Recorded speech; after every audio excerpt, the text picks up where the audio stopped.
Welcome to Rainier Avenue Radio World. We're having an important conversation this morning, this afternoon. We are going to be talking about fentanyl.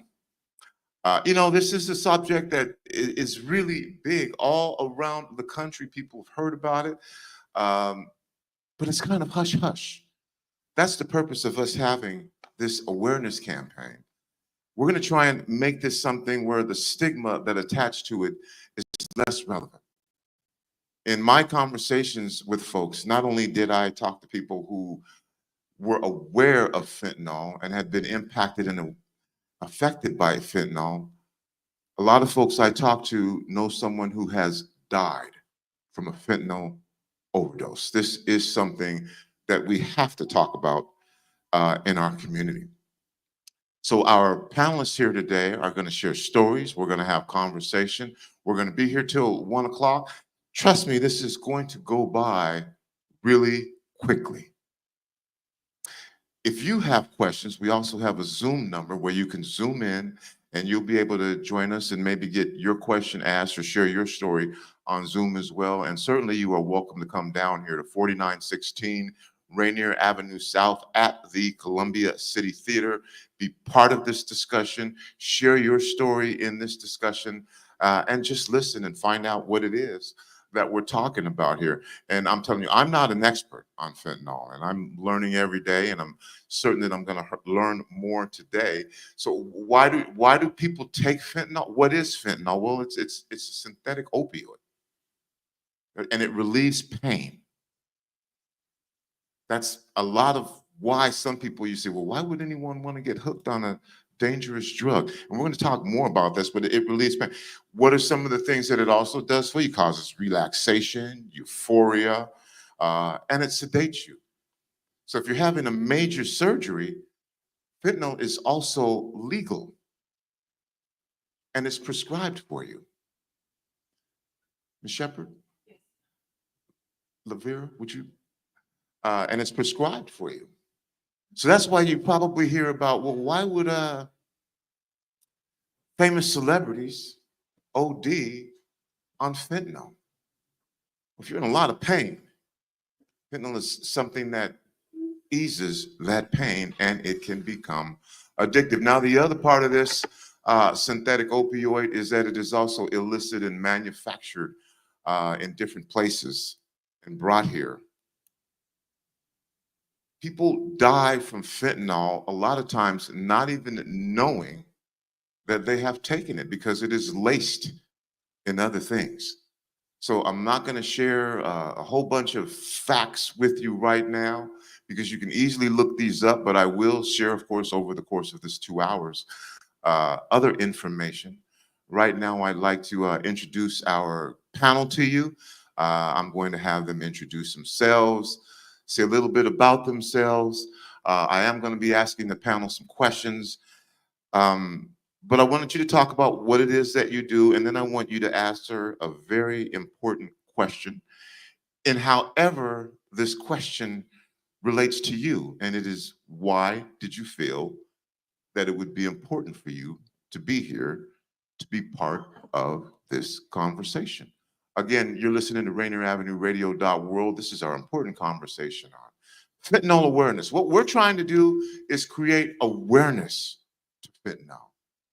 I'm not up here to tell you I have a solution. Maybe some of our guests will. Maybe you do. I'm not up here to scare you. I am here to present facts to you, and you know how we get down. We have open, honest conversation. We're going to talk about some of these issues. We're going to talk about our community. We're going to talk about the impacts of our community. We're also going to have a couple of other special guests that are going to be joining us before I introduce our panel here, and that'll be both candidates who are running for Washington State Attorney General, Nick Brown and Pete Serrano. Both of them have very strong feelings about fentanyl. Washington State Attorney General, that election is coming up on November 5th, and something you should know is that the candidates who are running for what essentially is the top cop in the state of Washington kind of have different ideas on how they want to address the fentanyl crisis, but both of them are very committed to addressing the fentanyl crisis. So I will start with the individual closest to me. Very excited to have this young man here. He's an EMT, Mr. Brandon Phiiliips. Brandon, how are you? I'm well. Yeah. Tell us about what you do. Not everybody is an EMT. Not everybody faces crisis every day like you do. I work for a private ambulance company. Been there 2.5 years. I work mainly in the South King area. I've had over 3,200 patient contacts. I put in over 90 hours a week. So I'm pretty familiar with the demographics of the fentanyl use around everywhere. The second part of the question, I believe. Why was it important to you to be part of this conversation? Yeah. In 2018, I think fentanyl conversation in the Seattle area wasn't really as big. We all kind of knew about it, but from the EMS side, it is kind of new. My best friend had some relationship issues, and he sought out Percocet and from the street dealer, and it was 100% fentanyl, and it instantly killed him. Fire crews didn't know how to see the indicators that we do now for fentanyl, and so he died.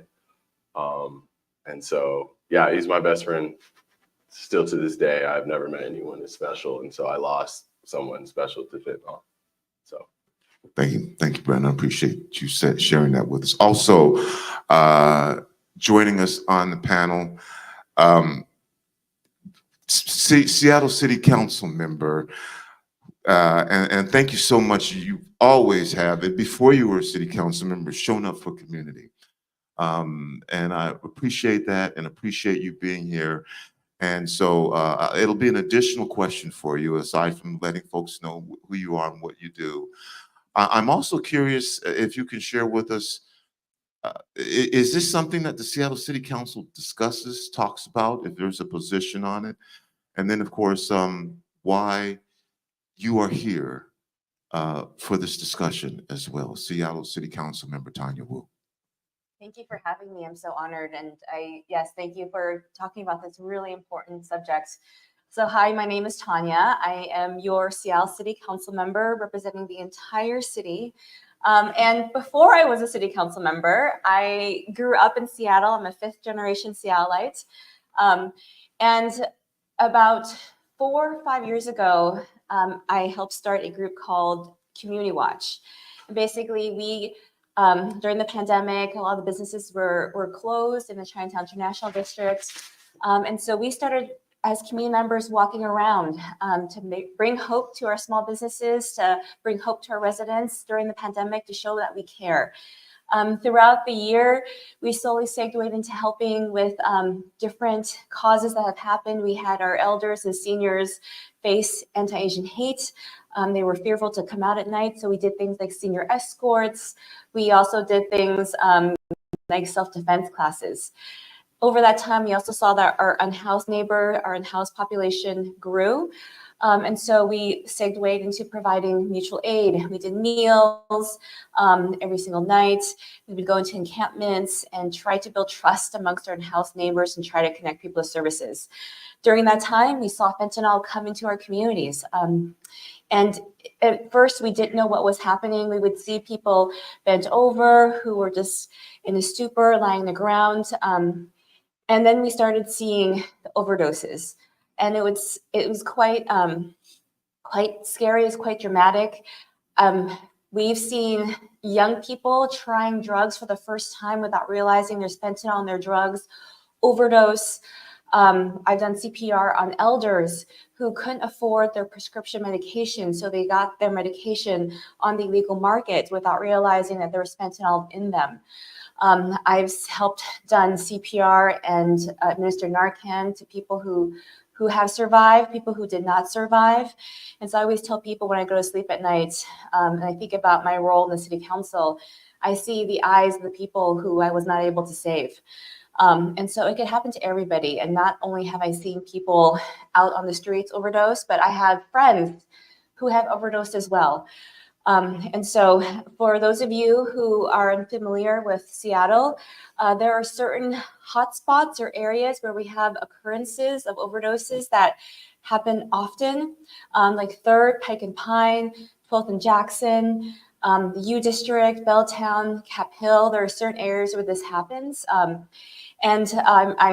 My group goes to 12th and Jackson often, so I'll talk about that area. But if you were to drive by, you'll see there's about 100 to 200 people engaged in fencing, which is the legal goods market, as well as fentanyl use, as well as sales.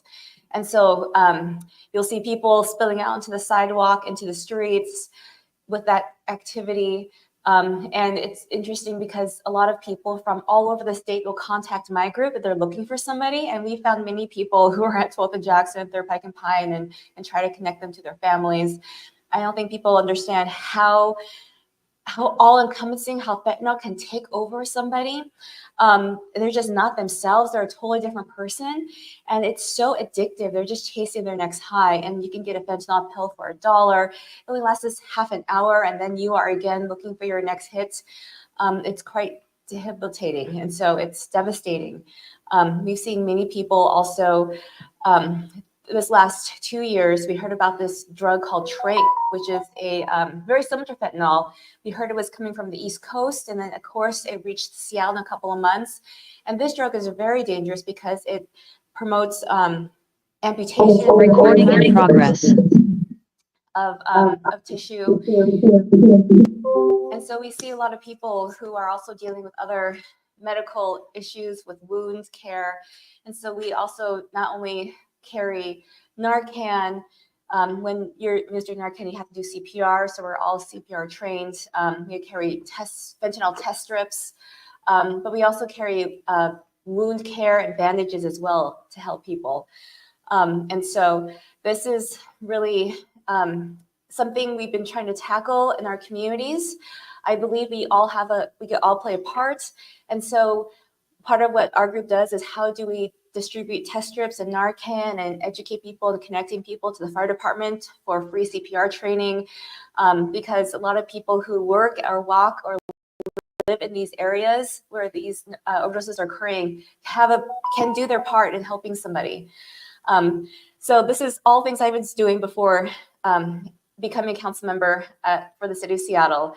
And the city does have a big role to play as well, and not only for community, but the city has expanded our Medic One program to respond to overdoses, where our firefighters can administer buprenorphine as well. They could also help connect people to resources, which is kind of a pilot project, and we're very excited about this. It's really traumatizing to the first responder community. I've spoken to firefighters who've responded to 8 overdoses within like a shift, basically, at these certain hotspots. And not only is it traumatic to the first responder community, but when someone does overdose in these areas, it's the whole community is traumatized. There's a lot of trauma that's absorbed by friends of people who experience overdose, and people who basically in the community absorb this. And so I think this is why this issue is so hard to tackle, because it is a community in a way in these certain areas. And how do we make sure that community is able to get the resources they need? Because, if you walk in these areas, you'll notice a sense of hopelessness. Basically, people use fentanyl to escape their pain, self-medicate, and they quickly, you talk to somebody and you see their evolution over a period of time. And so trying to build that connection, trying to build that friendship and that trust is very important in the community. But for the city-wise, that's part of the reason why I was so interested in city, running for the city and being part of the city. Really excited to announce that during the budget process, I was able to advocate and able to get a position in the Department of Neighborhoods for somebody to do mutual aid, de-escalation, to coordinate how communities can get a hold of fentanyl, fentanyl, but Narcan to help with fentanyl overdoses. How do we get community members connected to training with CPR and test strips and that education in our communities and helping with that response? Also, the city has a lot of investments. You'll see that the Orca Center and the Morrison Hotel will be coming online soon. For people who do experience overdose, there is a place for them to go to in downtown Seattle. So the city is looking at a bunch of other approaches as well. We have been doing studies this last year. The auditor just released a report on suggestions that the city can do, and we are reading and taking all the suggestions and looking at ways we can implement these. But I believe it's the city, the county, also has crisis centers that will be coming online in the next year or two, where I'm working on the implementation of that in the Regional Policy Committee. But I think it's just going to take everybody. It's going to take communities, it's going to take cities, it's going to take counties, state and federal partners to all come together to really tackle this. But I think first and foremost, it starts with us and making sure we have the education and we have the wherewithal to help out on the streets, because this is where we are, and it affects all of us. And so this is why I was drawn to this work and why I'm here today, and am really honored to be part of this panel. Thank you, Councilmember Wu. Also joining us, and I just said from public schools, but I will let our next guest again share information about who she is, and then also the same question: why did you find it important, if you found it important, let's put words in your mouth, to be here for this conversation? Because you don't have to be. You can sit at home and take care of your family and do what you have to do, but to come out here and talk about something that, again, there's a stigma attached to it. And we're gonna have open, honest, frank conversation today about fentanyl, what it is. Cam Leon. Cam, thank you for being here. Thank you, Tony. Can you hear me? Yes. My name is Cam Leon. I am a Renton School District teacher, and I have 3 children in the public schools. They each attend an elementary school, a middle school, and a high school. So at this point in my life, I feel like I have a unique perspective on what information is being disseminated to our public school students, what resources do public schools have. Let's start just initially on their website. How easy is it to find information about what's going on in your community, in your public schools? And I'll just tell you, it's not very easy. And a lot of information is sort of outsourced to other areas. So it seems like it's not an immediate concern for public schools in South King County to make that information readily available for families or even employees. So in talking to Tony, am realizing and listening to you and Brandon that this is a very apparent issue. And I don't really have a lot of information as a teacher to tell my students if they come to me with questions. And I feel it's my responsibility to be more aware if they do come to me with questions. But if I go to my school website, I don't know if I would be able to give them a sufficient answer. So I bring a perspective of a parent who wants to protect the children and the children that live in her community.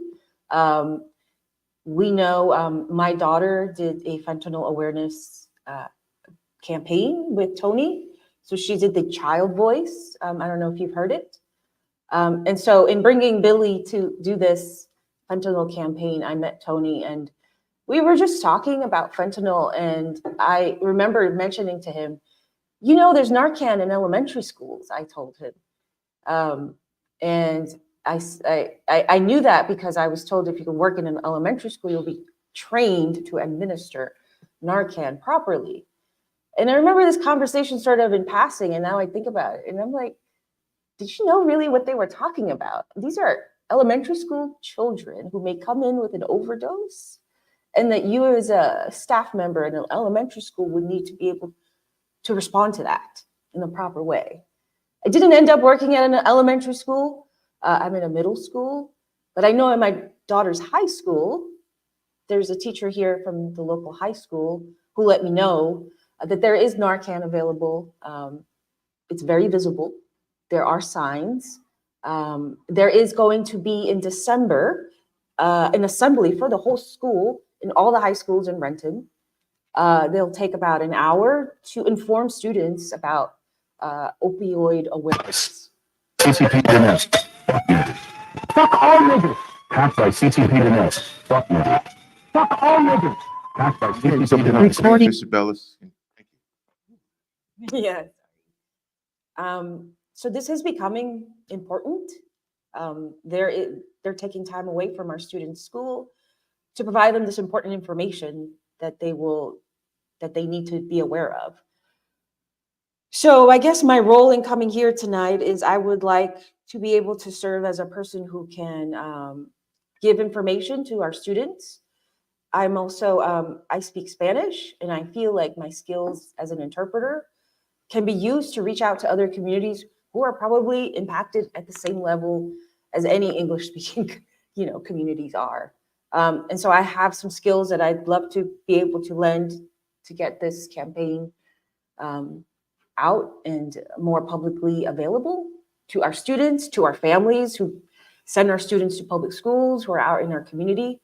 So our students maybe start a conversation about drugs, that it's not so stigmatized, and that when they grow up to become professionals like we are, that they can talk about what happens every day in their lives without it being such a bad thing to talk about. So thank you, Tony. I'm very happy to be here. Thank you. And also joining us again from Evergreen Treatment Services. Did I get that right, Don? Evergreen Yes. Treatment Services.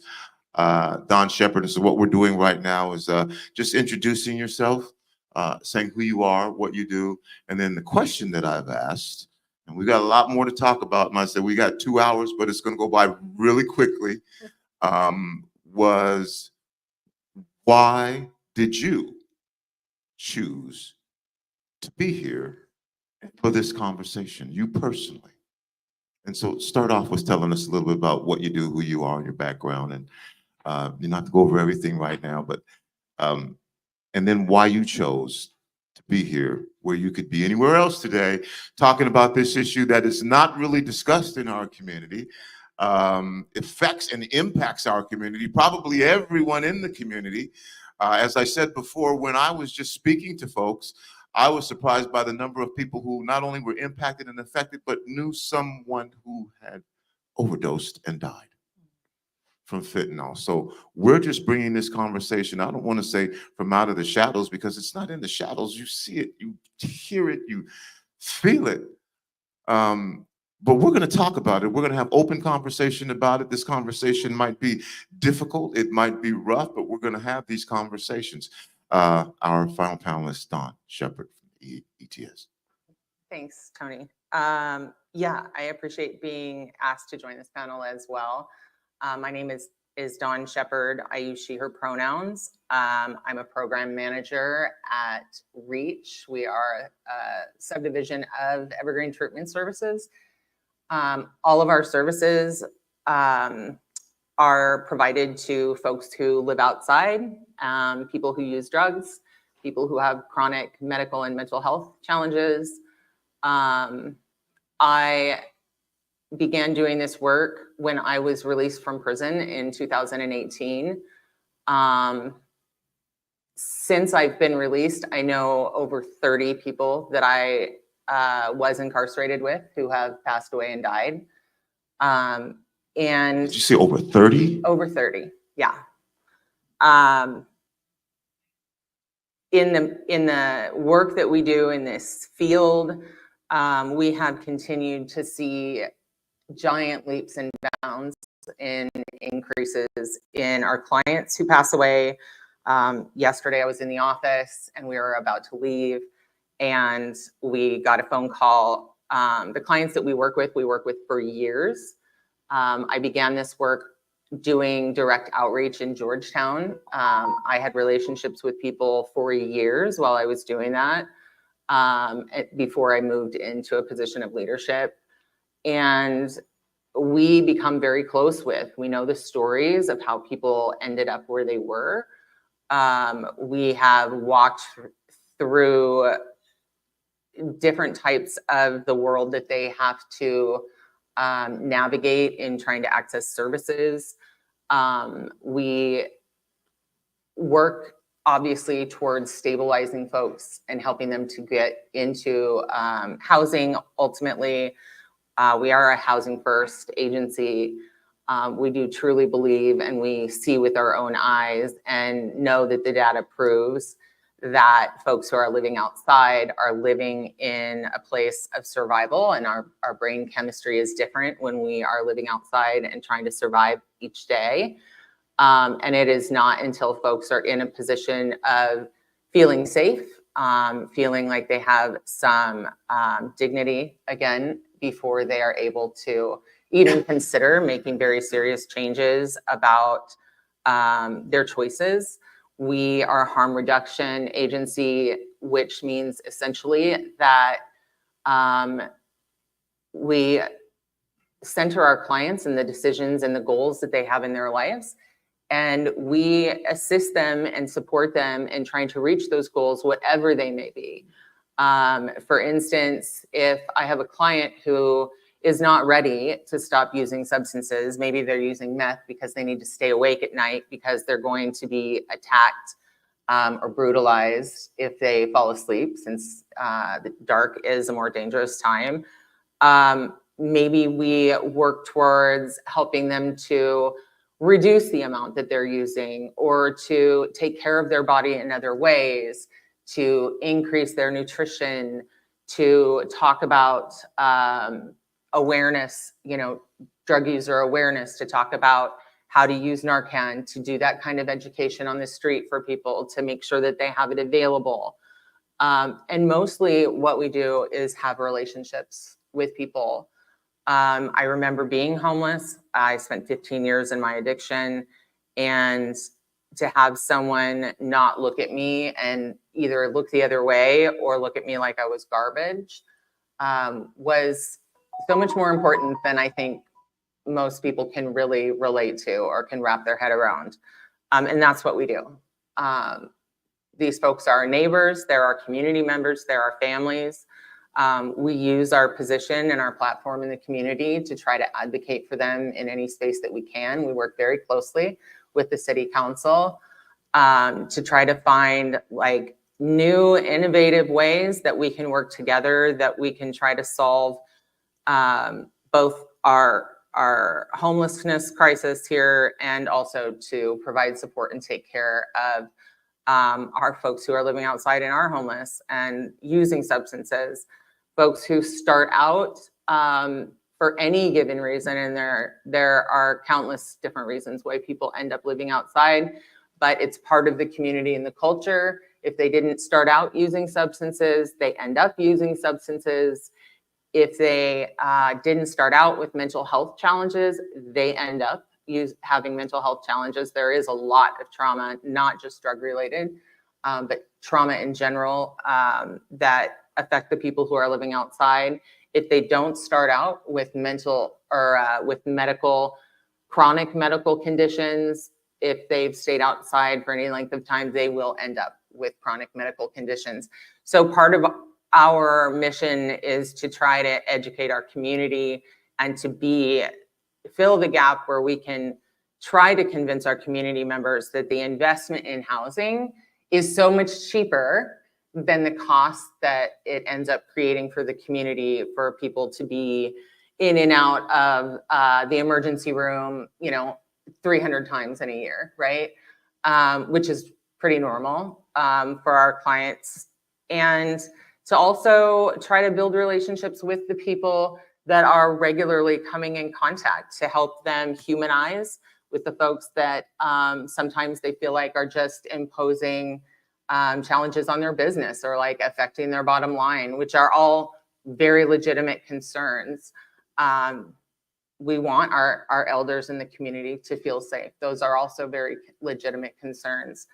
And also, we need to be a community in order to solve this problem. When I hear fentanyl, like you said, Tony, there's a lot of people who don't want to talk about it.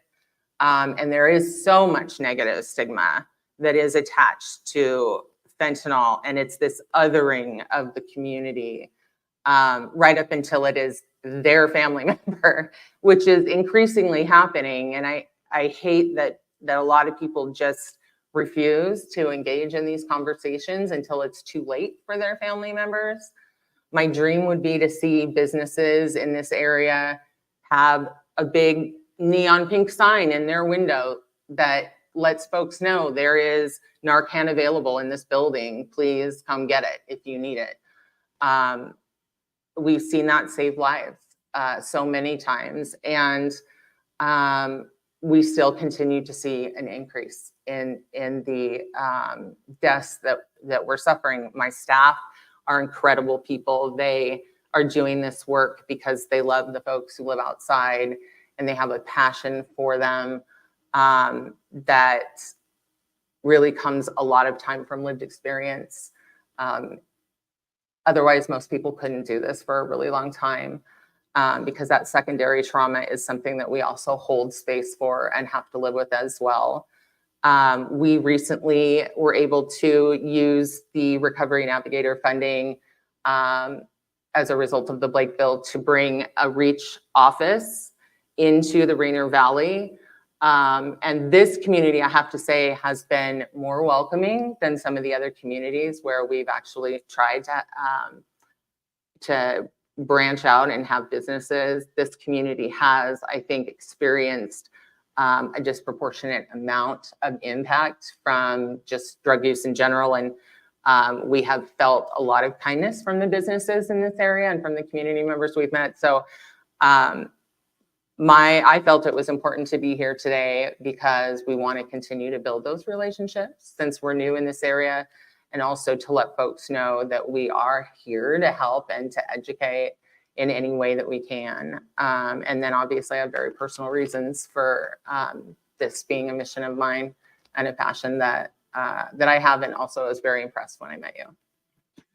Don, thank you for being here. And for all of our panelists, thank you for being here. We're going to go to a commercial break, and when we come back, we're going to have more conversation. I'm going to share with you my personal connection with fentanyl. We're going to hear from the two candidates for Washington State Attorney General as well, and their positions on fentanyl. Both of them very committed to dealing with the fentanyl crisis. I'm going to let you hear what they have to say, because I think there's some differences in the way that they want to do it. And so I'm not dragging politics into this. Politics is part of what we're talking about here. And so when you cast your vote for Attorney General, hearing what the Attorney General candidates have to say may have an impact on how you vote. That will be coming up. We're also going to be hearing from members of our audience who want to share their personal stories or ask questions of our panel. So you're listening to Rainier Avenue Radio World. This is our discussion on fentanyl. I'm going to be back to share my story with you. We're going to hear from the Washington State Attorney General candidates. We're also going to hear from members of our audience. We're going to have open, honest, frank conversation about fentanyl, what it is, try and cover as much as we can. If you are a parent who is listening or watching this right now, this might be a good time for you to grab your child and say, hey, let's check this out together. If you are a student, or you might say, you know what, I need to get my parents, my guardian, and have them watch this conversation, because I really don't think that they know what's going on. Call a friend, contact a friend. If you've been impacted by fentanyl in your life and you've kept it to yourself and didn't want to share your story, contact somebody, tell them to turn on Rainier Avenue Radio .world. You can go straight to our website and click listen live, or you can go to any of our social media sites as well, or you can come down here to the Columbia City Theater. And you don't have to talk, you can just listen. The main thing is to be engaged as we create awareness to fentanyl in our community. We'll be back right after this.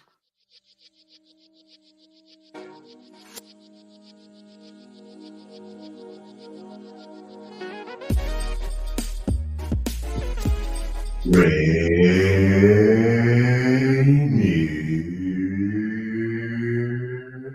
Avenue Radio.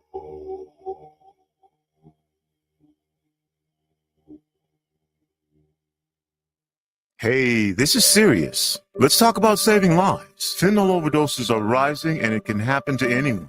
But here's the good news. Naloxone, also known as Narcan, can reverse an opioid overdose. Yeah, it's that powerful. Naloxone is easy to use and it could save a life in minutes. It comes as a nasal spray and you don't need to be a doctor to use it. If someone you know overdoses, spray it in their nose, call 911 and stay with them. You could be the reason they wake up. Hey, Seattle, tune in to Lidline Sports every Monday, 7 p.m. to 8 p.m. What up, yo? We are back. This is Pep, and the man that don't take no mess, Mr. O.B.I.S., Mr. Stevenson. What say you? I hope you see the hat that I'm wearing right now. That's how mad I am. I do. Man, you are angry. I just want to make that be known. Tune in to Lidline Sports every Monday, 7 p.m. to 8 p.m. Deadline Sports. Women are not an homogenous group. We face discrimination differently depending on factors such as ethnicity, age, socioeconomic status, and more. Rainier Avenue Radio is proud to amplify women's voices. They are the experts of their own lives, initiating conversations within their community about challenges they face, the solutions they're working on, and the opportunities they see. Please join us this Sunday from 2 to 5 for Women's Voices on Air. We know our challenges. We are the experts of our lives. We are master multitaskers, prioritizing our family, friends, and our faith above our own needs. Our needs and voices are too often overlooked. Please join us this Sunday from 2 to 5 p.m. for Women's Voices on Air. We tell our stories in our own way. Closing the digital divide and ensuring that Washington State continues to be a national leader in the space of digital equity is a core mission of the Washington State Office of Equity. This is not an easy task in a state as diverse as ours, not only in size and topography, but also in demographics, including socioeconomic factors, as well as the natural divides of rural and urban access and infrastructure. It is the commitment of the Office of Equity to not only bring digital equity, but digital equality to ensure that young learners in the smallest cities in our state have the same equal footing as those in our most affluent neighborhoods. Our elders and veterans can access services like telehealth online, that high school students in our urban centers aren't forced to study in restaurant lobbies because they cannot access the web at home. The Washington State Office of Equity, bridging the digital divide across the Evergreen State. You are listening to Rainier Avenue Radio, your community radio.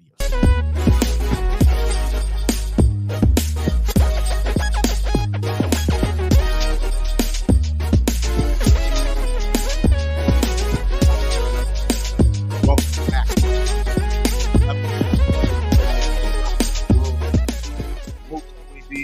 We are having a conversation this Saturday late morning about fentanyl, its impact in our community, its impact on us personally, its impact just in general.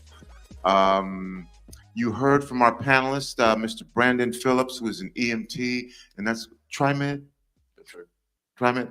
And then from Seattle City Council Member, position 8 for the entire city, Councilmember Wu.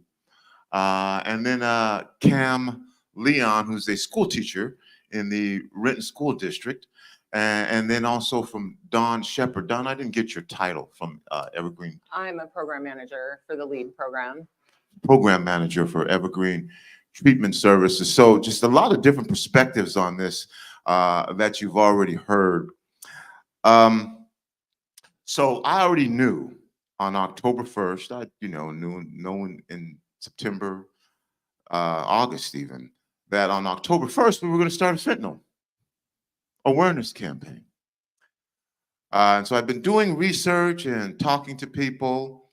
One of the things that I found out was that pretty much everyone that I spoke to had been impacted in some sort of way.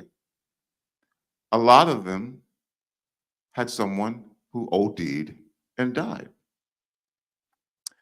On October 1st, we started this campaign, started sharing messages, started talking to folks and taking testimonials. About the end of that first week in October, news came out in our community about what they called a family that was selling fentanyl in 7 states. One of them was a member of our community who in a lot of instances was trusted.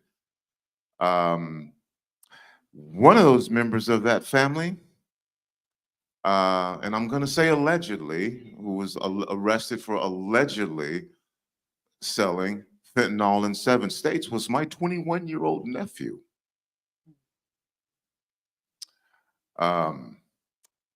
Yeah. So that was right here, at least those folks, to have someone from our community, I'm going to say allegedly, who was executive director of Boys and Girls Club, who worked with our youth. And no one's really talking about this, but I get it. It's difficult to talk about. Who allegedly accused of laundering money for a fentanyl drug distribution in 7 states. But again, we're not talking about it. And I know that it was a shock to our community. It was a shock to me to find out that my 21-year-old nephew was part of this as well. So it impacts us in a lot of different ways. We're going to have conversations and continue to talk about this. Again, I will have both candidates who are running for state attorney general share their positions on this as well. And so it affects and impacts our communities in a lot of different ways and from a lot of different perspectives. And so that's one of the things that I am still struggling with, is that allegedly my nephew was selling this thing that is killing people. And the fact that he's so young and what caused this to happen. So that's just my personal story. And I know, Brandon, your best friend died from a fentanyl overdose. And so again, the ways our attorney generals want to talk about and deal with the fentanyl crisis is a little bit different. And so when we play that, listen with a keen ear, a keen interest, because it might impact who you vote for state attorney general. So I'm just going to start off by asking a couple of questions. We've done a crime in the neighborhood town hall meeting here. Packed. Knew it was going to be packed. Crime in the community, everybody was okay talking about. We've talked about transportation in our community, a town hall meeting here, packed. I knew it was going to be packed. Talking about fentanyl, I had this sneaking suspicion that people did not want to talk publicly about fentanyl. Even sharing my story, it's not something that I just, and we're talking about, again, something that impacts our community, maybe even impacting right here in South Seattle. We don't know all the details. And I'm saying allegedly because right now it's allegedly, although trials will be starting. But what was going on within our community? We don't know. We're going to find out some of those things here. But I just want to ask a couple of questions. For each of you, and maybe some of you can answer this in different ways. And Dawn and Brandon, I'm thinking that you might be the ones to answer this question, but it's open to everyone. what are some of the signs that folks can look for someone who is having a fentanyl, I don't know what to call it, episode, who's on fentanyl? Are there signs that people can recognize? And this question is open to all of you. Brandon, I guess I'm going to start with you. Are there things that people can look for? Yeah, it's pretty clear and simple. It's like you're bent over and you're just blank, and you kind of have to shake people to wake them back up, and they wake up for like 10 seconds and they go right back into it. Yeah, it's pretty much simple. So Dawn? I mean, I have to say that's probably when you've reached like a very extreme end of the spectrum. We have a lot of clients who are fairly high functioning. So in terms of like when fentanyl use begins, especially like with our young people, I would say the most clear indicators are seeing people stop hanging out with the friends that they were hanging out with before, seeing your children start to become unreliable, seeing money being spent that there's no explanation for, a lot of times like theft from close friends and family members, a drop in grades. And I know for me, when I started using, I didn't come home a lot of the time. I didn't want to face my family. So I distanced myself from my family. I ended up totally alienated from the friends that I had for many years in school and stuff. It becomes with fentanyl, I think that the train wreck happens sooner, because fentanyl's effects on a person's brain are so much, like, exponentially bigger when it comes to impairment. You know, I was a highly functioning meth and heroin addict for many years, and no one around me knew until I wasn't. But fentanyl impacts a person's awareness of what's happening around them. It impacts their ability to think clearly, to track conversations. So if you're talking to someone who seems to just not be able to follow and truly track a linear discussion, that is an indicator that somebody might be under the influence. I would love to see us, you know, be able to recognize these sort of things well before we see people bent over on the streets and unresponsive. But any kind of change. Both you and Brandon say this thing that I think a lot of us see, a lot of us hear, and that is people bent over on the street. And we see it.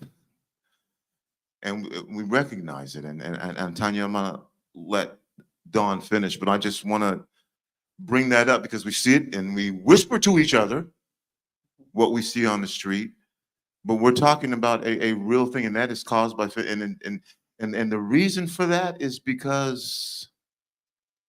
I mean, it is the impairment. I think, you know, maybe an EMT would be able to talk about physiologically what happens a little bit better, but it truly is the impairment on a person's ability to think, function, like they are incredibly disrupted. It triggers a lot of like psychotic episodes. It triggers a lot of responding to internal stimuli.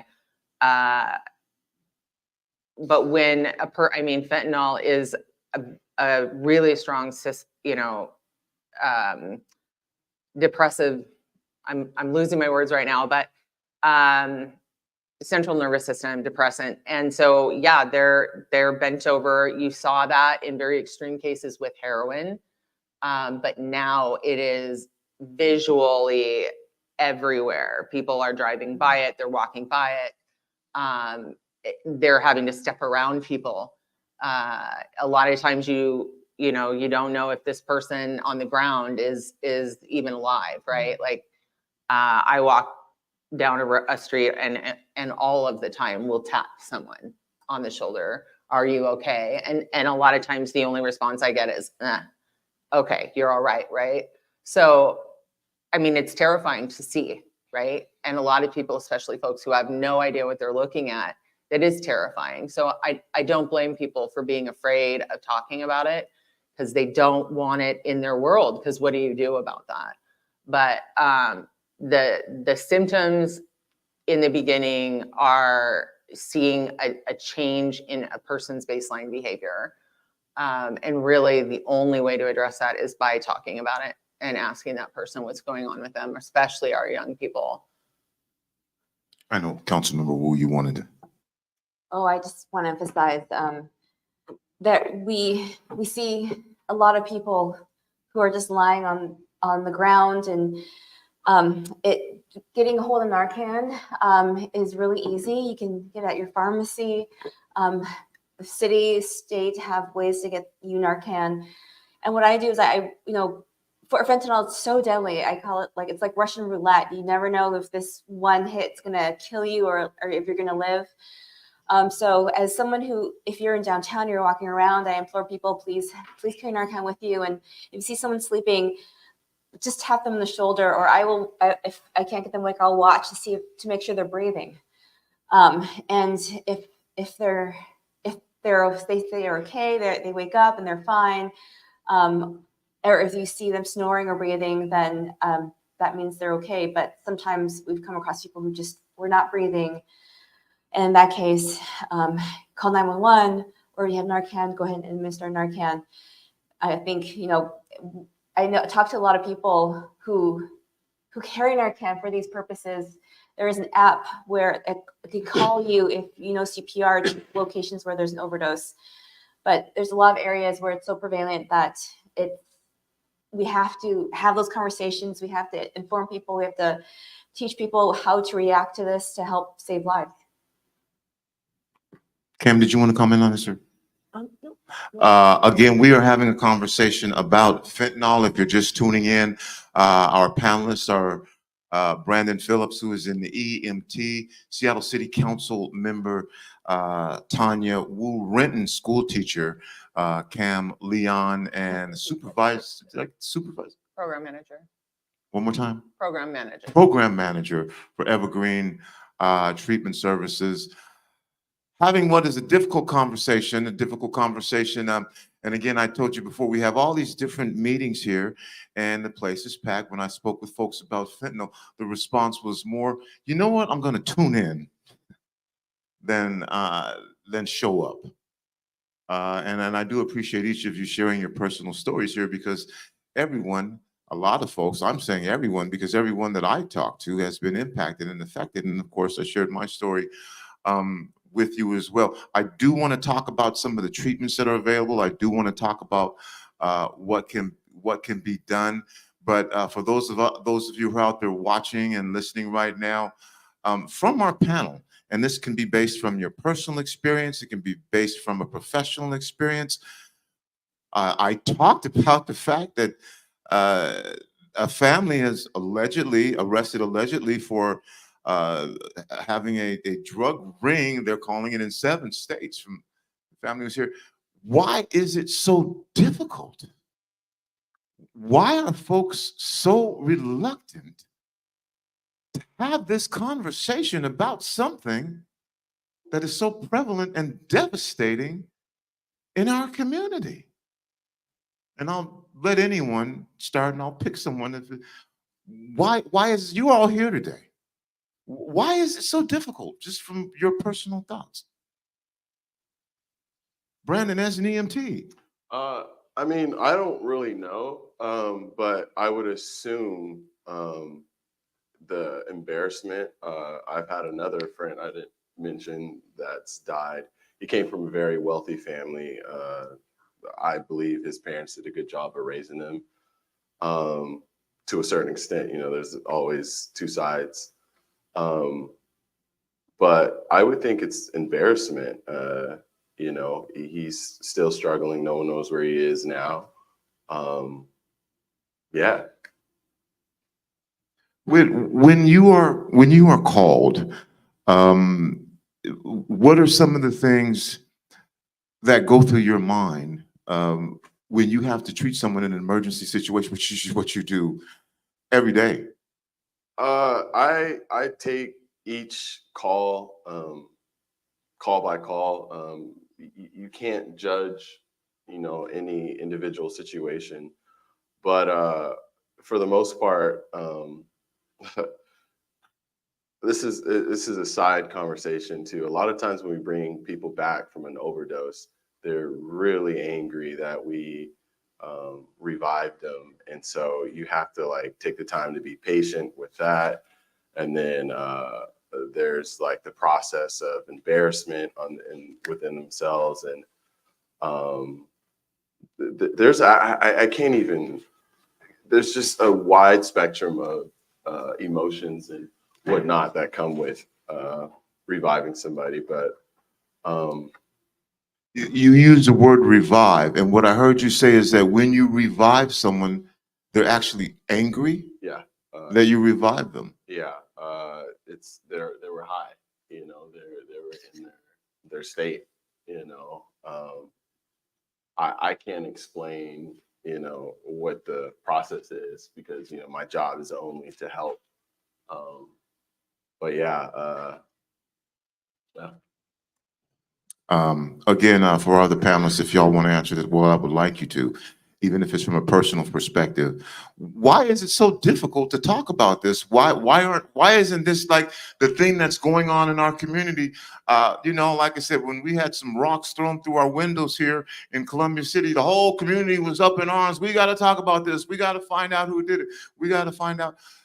Even from your personal experience, why do you think, and you don't have to have, why is it so difficult to talk about fentanyl, something that in one instance is actually legal, that doctors prescribe for pain? Go ahead, Eddie. I think the reason why it's so difficult is that, like you said, that stigma when it comes to people who seek out mental health, when people go into therapy, there is that stigma. And also the stigma of drug use is also very tough to overcome, that we know we have to talk about this. We learn in school that drugs are bad. But, in many cases, fentanyl is used in the medical setting that has now, being used outside the medical setting as well. And having these conversations is really important with our young people.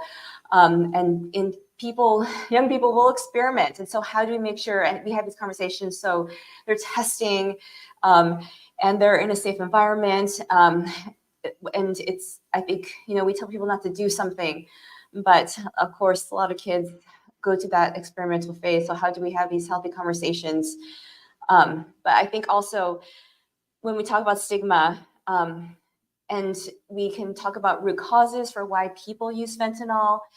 And that's also a very controversial subject. And how do we help people get help? And it's different for everybody. So it's this larger issue as well, which is kind of tough to tackle because everyone has a different reason.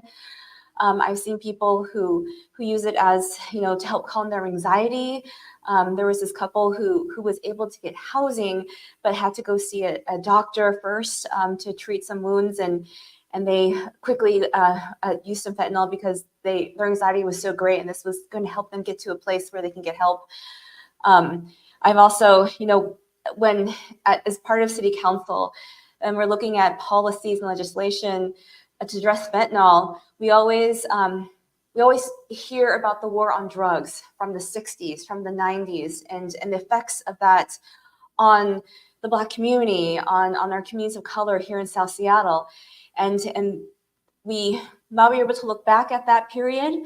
Fentanyl is absolutely a different drug. It's so deadly. It puts us in a different place, in a different category, but yet we still have that past we're still reckoning with.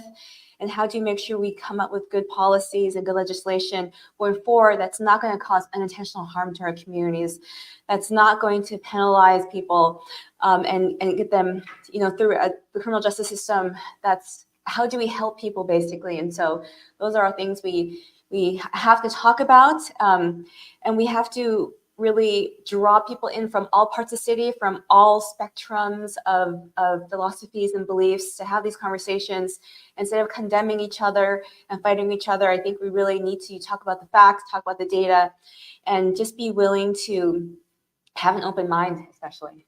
And we're gonna continue this conversation here, and Kim, I'm gonna ask you that same question.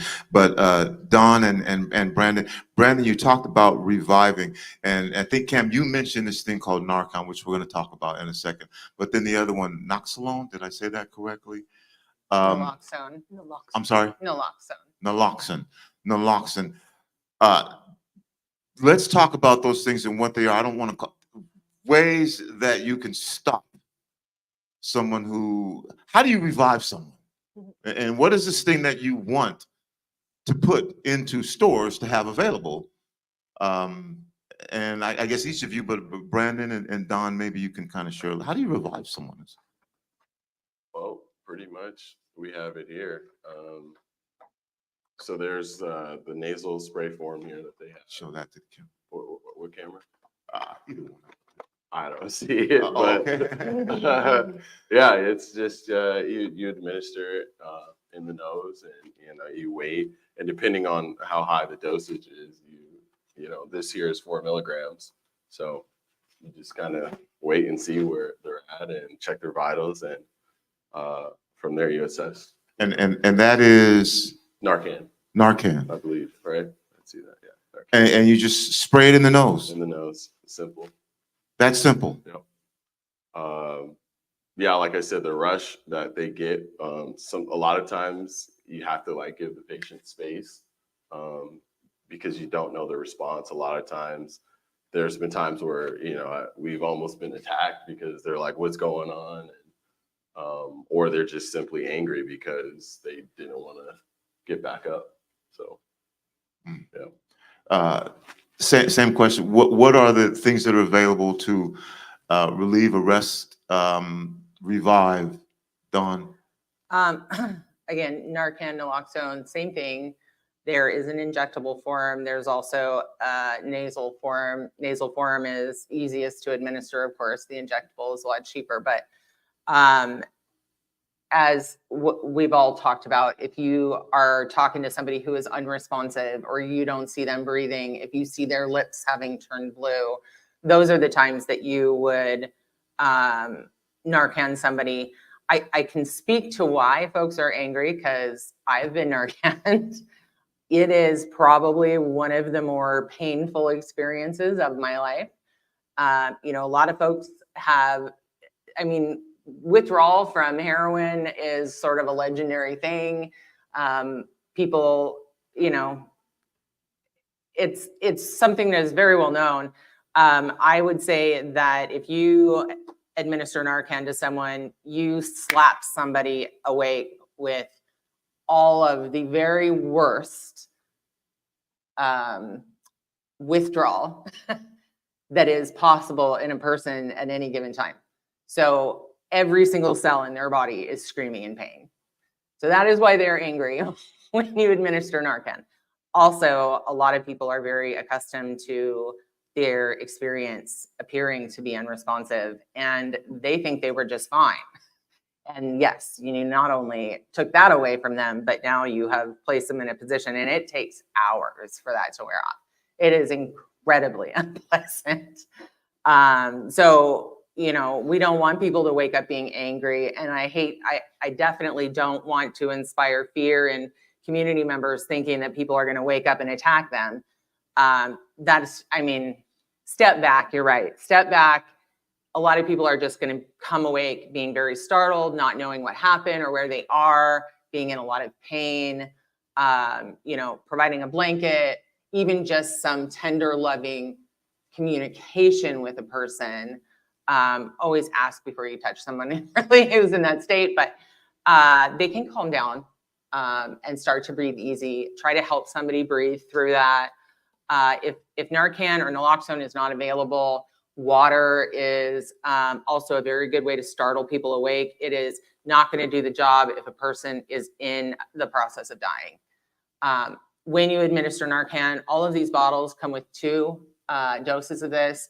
You wait 5 to 7 minutes, and if nothing has happened and you don't see a change in respiratory or consciousness, then you administer the second dose of that Narcan. And it is that simple. Just to circle back, I would say the biggest, most glaring reason why people don't want to talk about this is because it is so overwhelmingly huge that nobody has an answer for it. And what does one person feel like they could possibly do to change this, right? If you have people that are running through the neighborhood and they are breaking your windows, you can all come together, you can have a neighborhood watch, you can help catch these people and stop what they're doing. But how do you stop this giant beast that has overcome this country?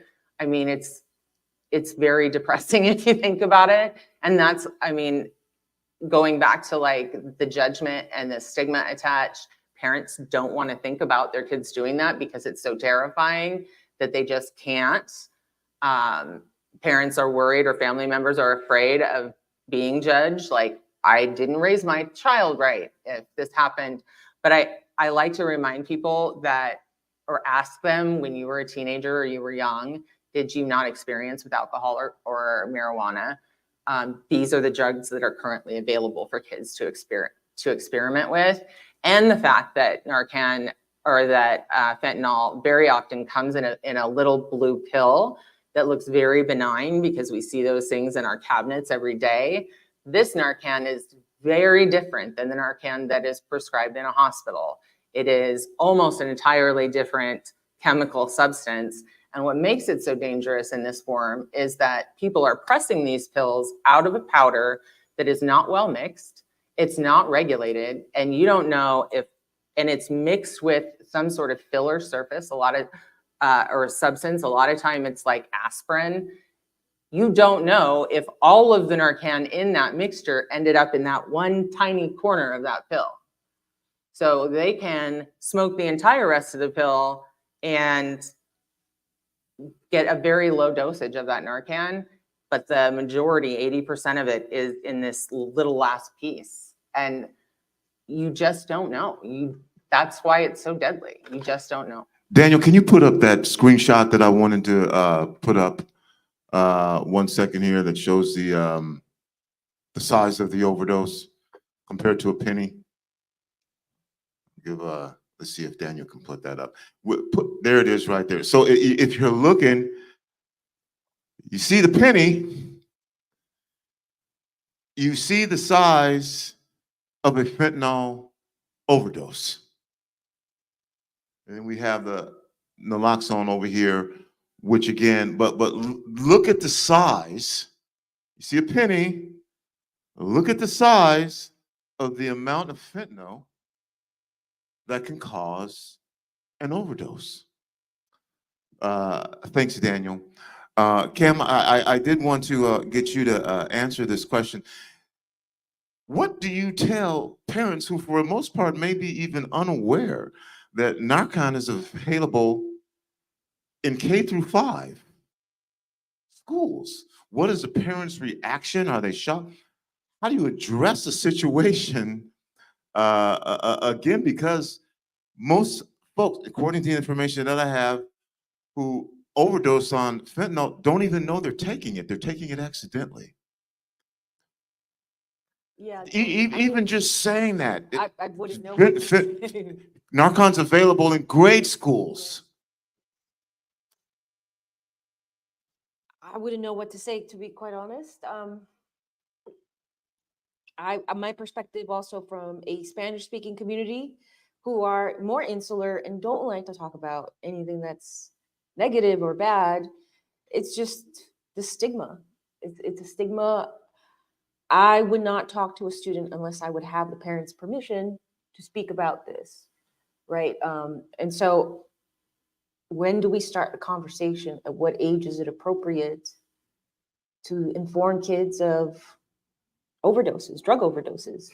Elementary schools, it's available in elementary schools. Would it be appropriate?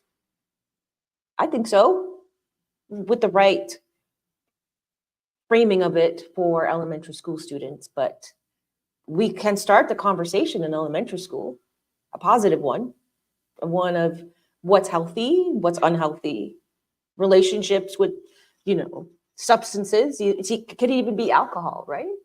Like these relationships can become unhealthy.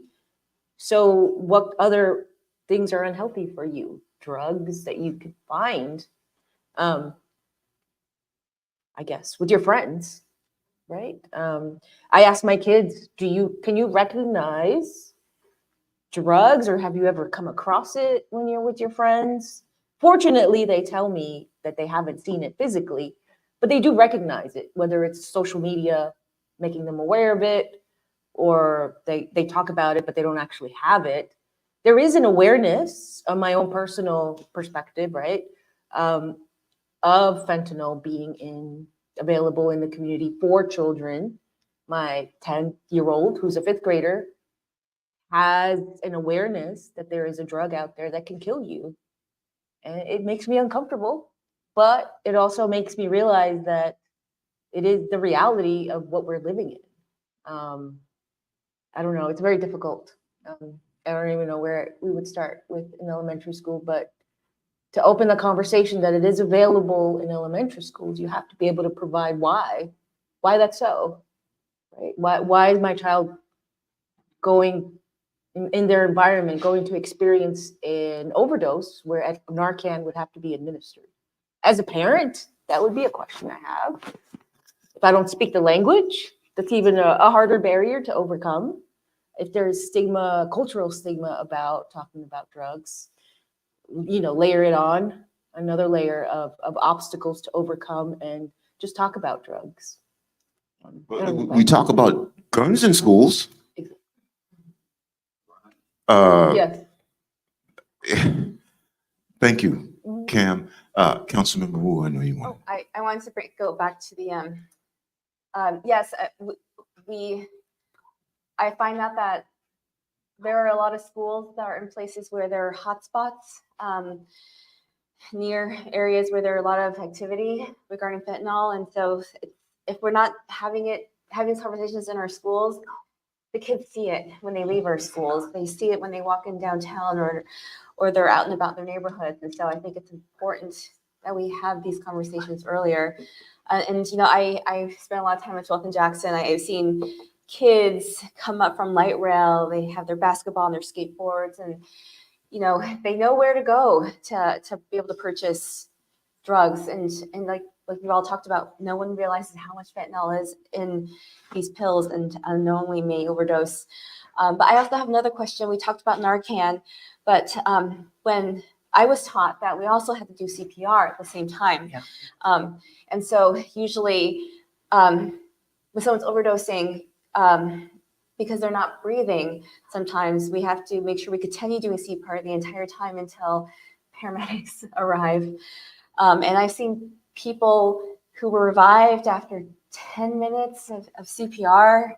And so I was wondering if that's something you'd recommend, or if so if I don't want to so really everything comes down to airway, breathing, circulation with just the human body, period. So if the person isn't breathing, that's like the big indicator right there. Like they need help with, being brought back with Narcan. So check the pulse, so that's pretty much it. So if they're breathing, and obviously administer it, right? If they're not breathing, that's like when the indicator that they need CPR. So yeah. I would say that when we administer Narcan, we will usually administer the 2 doses. And if a person is still not breathing at that point, then we are beginning CPR until obviously medics or professionals arrive that can relieve us. But normally I would not start CPR right away. Like you said, you don't necessarily want to be that close. And also a lot of people are still breathing a little bit when you are administering Narcan, and you're not supposed to be doing CPR, even though they might look like they're not breathing. So I would, and most of our staff will administer the Narcan, both doses. And then if this individual is not responding, that's when I would start doing CPR, and almost all of our staff are certified on doing CPR. Well, I told you this was going to go by very quickly. We're going to take another quick break here. Then we'll take some questions from our audience. We're also going to hear from our two candidates for the Washington State Attorney General. We're going to wrap up, and we're going to try and cover as many issues in regards to fentanyl and again, Narcan and what can be done. And I guess I'll wait till we go back to a break after this. But Cam, just the awareness again that Narcan is available in grade schools, junior high schools, but you don't hear the parent being informed of this. And so I guess it's available because if someone feels it needs to be administered, it will be administered. But does that mean you contact the parent first or before you administer? Maybe it's a critical situation that at that time, the parents should know. At least that's my feeling about this, and I'd like to know how y'all feel about this as well. You're listening to Rainier Avenue Radio station on fentanyl. We're going to come back and talk about this a little bit more. Again, we're going to take some audience questions. We were going to take some questions over Zoom. Apparently, our Zoom was attacked. And so if you're on Zoom, we're sorry, but when we try to go to Zoom, some weird stuff starts happening. I also have this question. Who's selling fentanyl? Again, you know why I'm asking that question. I shared my personal story about that, and someone's putting it, some people, whoever, putting it in our communities, and we're not really talking about that. I did talk about the family that was allegedly part of a 7-state drug ring selling fentanyl. One of those individuals allegedly for laundering was considered a leader in our community. We're not talking about it, and maybe you're mad at me for bringing it up, but I'm bringing it up because we need to be finding out what's going on and how it's impacting our community. We will be back to share with this, to share more about this issue right after this.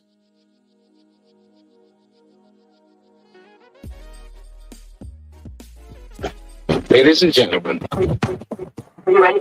this is Rainier Avenue Radio.world, the station that cares about our community. Generational wealth. Generational wealth. Generational wealth. What is generational wealth? We asked our communities, and this is what they had to say.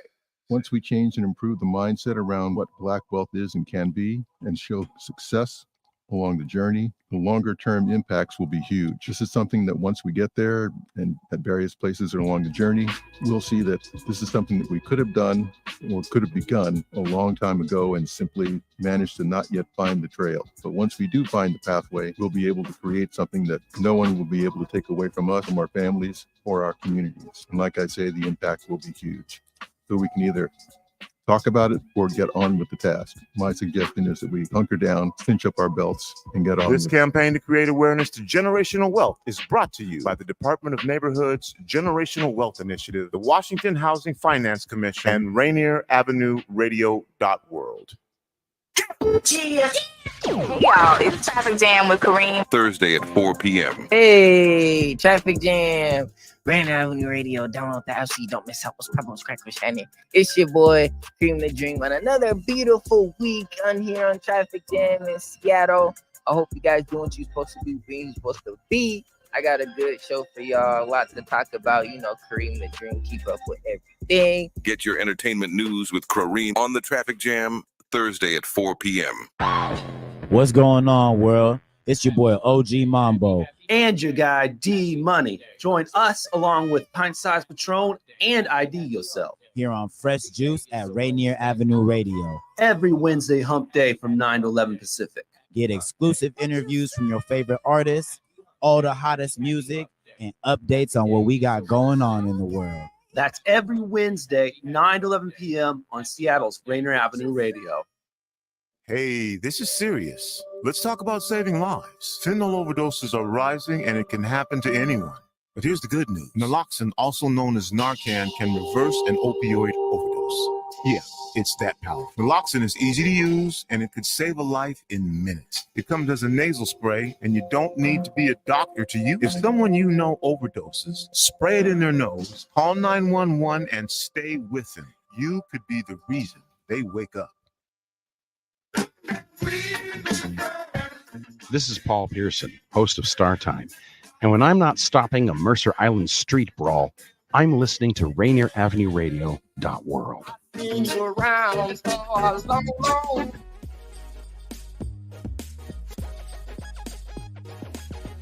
Welcome here, Avenue Radio, not the world. We're going to have open, honest conversation. Nothing is going to be off the table. This is impacting and affecting our community. Right now, Mr. Bellis, if you could get this started, can you play the feedback from our Washington State Attorney Generals? Again, before we play this, there is an election coming up on the 5th of November, and our candidates for Washington State Attorney General, both of them said that this issue was incredibly important to them. Nick Brown and Pete Serrano. So they didn't back away from answering the questions about fentanyl at all.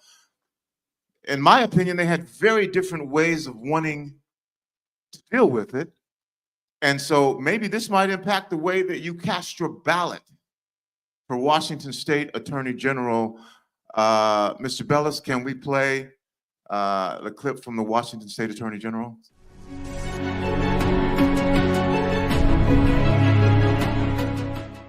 Something that I think is really important, and as a matter of fact, at Rainier Avenue Radio, we're going to be doing a campaign of fentanyl. What are your thoughts? Do you criminalize fentanyl? Just the issue of it itself, the way that it's impacting families, the way that it's impacting our community. And people don't talk about it, at least not in our community, not the way that they... Not the way we should be talking about it. I mean, it's having devastating health impacts here on Washingtonians, particularly young people. Youth overdose deaths are really, really upsetting. And we need to be treating it like the health crisis, the justice crisis that it is, because of the impact that it's having. And so there are multiple things that I think we need to do.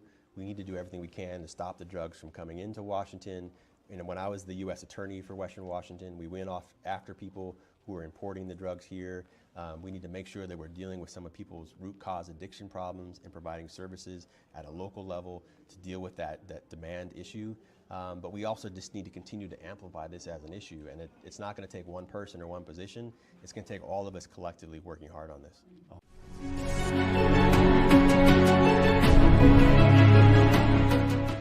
Simple. Just a big issue for us is fentanyl. Yeah. Destroying families, destroying, in particular, young people, teens. Is putting people in jail the answer? I know you're going to say there's the cartels and stopping things from coming in, but just your thoughts in general on fentanyl, whether that be about the drug itself or about treatment or care or putting folks in jail. So I think I appreciate you laying it out that way, because there are two distinct issues here. There are the cartels, and I'm going to leave those aside because it sounds like you're talking about individuals who are either facing drug abuse or some sort of mental or other substance abuse, right? And so we need to lead with empathy, and part of that empathy could be placing them in a jail. Part of that would be a treatment facility.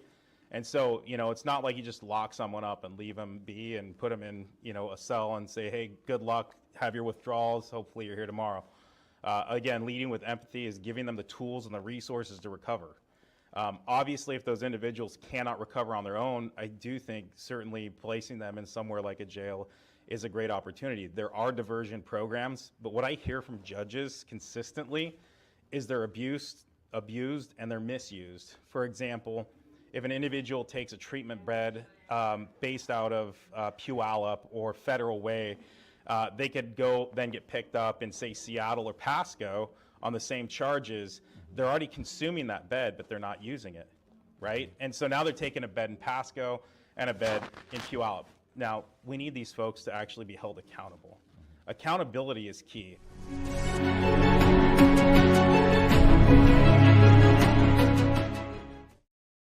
Okay, thanks for those of you who are listening over the air. You heard the comments and the commentary from our Washington State Attorney General. A little difference, and I don't want to put words in their mouth. You heard it. But essentially, one of the candidates is treatment, beds, resources. Another candidate says those things are important as well, but you also have to arrest people. Again, this is something you saw, the dosage that can kill someone. What should you do with people who sell fentanyl? Causes a lot of problems. We're going to take some questions here from our audience as well. And I know, Deontay, you wanted to share your feedback and your thoughts. Whatever you want to say, however you want to bring it up. Deontay, appreciate you always being here for community and everything you do. And I know you remember the stage as well. Yes, absolutely. Used to do stand-up comedy. And I also was going through addictions, the beginning of my addiction stages then. Going through treatment was not about the recovery of me quitting drugs. You see, we had a conversation about what is the issue of why we're not talking about it enough. It's deeply rooted in stigma and in racism. When the media is showing people on the corner sleep or going through a drug-induced psychosis, that puts fear into people's spaces. And let alone, we have to be honest, there are resources available, but if we know that Indigenous people and Black people are most impacted by overdose, a lot of them aren't on those lists to receive those treatment beds. So there's a lot of conversation that needed to happen. But one of the things that was happening, even in the midst of my addiction, I was working, I was chair of an organization, and we worked together to start the OEIR task force, the Overdose Innovative Recovery Working Group. And it was started not just with people with lived experience, but it also had city council representatives, executive directors of organizations, city council representatives, Lisa Herbal and Gramai being one of them. And we pushed out those recommendations to city council. And it wasn't taken seriously. At that time, we only had 76 overdoses. Now we're at 1,300. So I think so much about how media is playing a part of the fear in community. Not all media, because we're having this conversation here. But my concern is what can we do to restore people, restore this community? We are so laser focused on law and order. We've given millions of dollars to law enforcement, but we're not focused on the programs that are working, like Evergreen, like Reach, like LEAD programs, like PDA, that are really doing the groundwork. We see so much about officers arresting people to overdose, but we're not having conversations about the victory. There's a victory. There's a joyous base here in Seattle. People forget that we led with heart. Columbia City's been one of the most diverse areas where when something happened to one, it happened to all. And what's happening to our community members that are losing their lives through overdose and incarceration is happening to all of us. And we're not talking about what it looks like to restore folks. So I guess it was a question, but it's just more in the areas of a comment of just like, we need to get more laser focused on the conversations on what it looks like to lead these efforts, as opposed to let the police take care of it, let prosecution take care of it. Yes, drug dealers do need to be held accountable. But from what I know from some of the people that I grew up with in the space, most people don't have those tools to figure out how to get out of this. We have to figure out a way to walk alongside each other, but it's not by recording people that are going through drug-induced psychosis, in much respect. And it's also not stay out of drug areas, because the only thing we're doing is just criminalizing and pushing people away. But again, there was $240 million that went out to housing, and we haven't even been able to accomplish making sure that people are housed. So now that FIFA's coming here next year, we're going to be focused on sweeps, and it's going to get worse. And one of the things that we have to continue to do is to figure out how to continue to protect one another, continue to educate community members, and above all else, build. Because this county, this state was a space that walks with love. And I hope that community people can remember that. Thank you. Thank you, Deontay. We're going to take another question, but does anybody on the panel want to comment, have any feedback for Mr. Damper? And one more thing, I'm a community organizer for Voices of Community Activists and Leaders Washington, also known as Vocal WA, where we seek to bring political power to community members that have been impacted by HIV, substance use, mass incarceration, and homelessness. Thank you. All right. Any commentary or comments, anybody from on? Oh, can I make a quick comment? Thank you for that. And yes, I agree. We need long-term solutions that include being able to build more housing, to keep people inside. There's a lot of broken systems in place that have lost trust in our in-house community, and many people we need more treatment options. As Deontay said, I love groups like LEAD, We Live Care, REACH, Urban Family, Community Passageways. There are a lot of amazing organizations here that we need to help uplift and empower, as well as making that a priority as part of our complete plan. So I know in this budget process, we are fighting for more money to go to those groups, to be able to do that work in hotspots throughout South Seattle and throughout the city. Over Avenue North, for instance, Lake City sees a lot of fentanyl, more fentanyl use than before. There are a lot of neighborhood groups as well, a lot of community groups who are also engaged in this work. And so I know the auditor just released a report on how the city can do better in terms of fentanyl response. There are a lot of studies and plans, and I think we have to do better implementing them. And that's on the city and on the county as well. And I think we recognize that, and we're working towards trying to get there. When it comes to long-term solutions, like building more housing, making sure there's a food security, and making sure that people aren't going to school hungry, are also very important issues that we're all looking at. So it's this huge issue. And I always, like I said earlier, it's gonna take all of us, which includes, making sure like us as community members, neighbors, friends, and family know how to administer Narcan, do CPR, talk to our young people, build that trust, mentor people, and I think it's going to take all of us in working in all ways to try to get closer to a solution. John, you wanted to comment? Yeah, I would say thank you so much for speaking that out loud. Having spent 10 years of my life incarcerated, I think I can call myself an expert in at least anecdotally telling the community that going to jail is a revolving door that does not work. I have never actually seen going to jail effectively help somebody get sober. What it actually does is make them incredibly vulnerable when they are released to overdose, because they have not had it in their system, and they go out of jail and they think that they can do the exact same amount that they did when they were going to jail, and they overdose and die. It's the incident rate for overdose and death right after being released from jail is absolutely huge. The cost of incarcerating people for even a month, you could have paid that person's rent for a year. And what I hear from a lot of people is, well, why should we be giving people these things for free? I have to work for what I have. If we didn't give people things so much and enable them, they would stop doing this. And my response to that is, give them so much.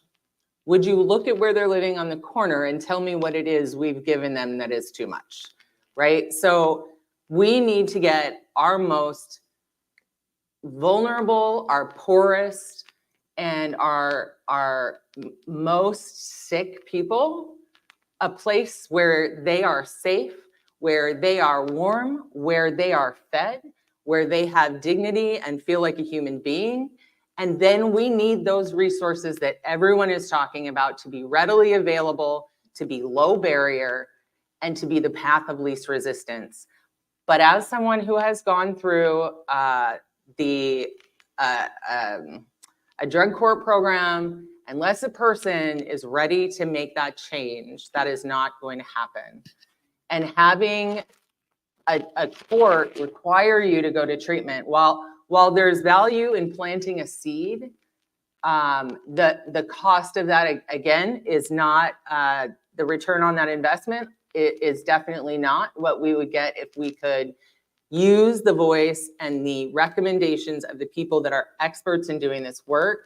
I actually am a program manager for the LEAD program with REACH.